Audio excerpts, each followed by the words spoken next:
So, anal ఫీజర్స్ అంటే anal రీజన్‌లో వచ్చే ఒక కామన్ ప్రాబ్లమ్ అండి. ఇది చాలా మందిలో వస్తుంది. బోత్ మేల్స్‌లో వస్తుంది, ఫీమేల్స్‌లో వస్తుంది. చాలా కామన్ ప్రాబ్లమ్ ఇది. సో, ఇక్కడ బేసిక్‌గా ఏమవుతుందంటే మన యానల్ కెనాల్ తీసుకున్నప్పుడు యానల్ కెనాల్ అనేది మనకు 3 పార్ట్స్‌లో డివైడ్ అండి. అంటే మన last part of the intestine.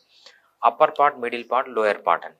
ఎప్పుడైతే మిడిల్ పార్ట్‌లో గాని, లోయర్ పార్ట్‌లో గాని లీజన్ వచ్చిందో, లీజన్ అంటే కట్ గాని, క్రాక్ గాని, చీలడం అంటారనమాట తెలుగులో. చీలినప్పుడు ఏంటంటే సివియర్ పెయిన్ వస్తుందనమాట. దాన్నే మనము యానల్ ఫిషర్ అంటాం. సో, ఈ యానల్ ఫిషర్‌లో కామన్‌గా చూసే ప్రాబ్లమ్ ఏంటంటే, సో, యానల్ రీజన్‌లో ఇవి కాకుండా మనకు చాలా డిసీజెస్ ఉంటాయి. పైల్స్ ఉంటాయి, ఫిషర్స్ ఉంటది, ఫిస్టులా ఉంటది. సో, అనోరెక్టల్ యాబ్సెస్ అంటాము, పైలోనిడల్ సిస్ట్ అంటాము. ఇట్లాంటి డిఫరెంట్ డిఫరెంట్ ప్రాబ్లమ్స్ ఉంటాయి.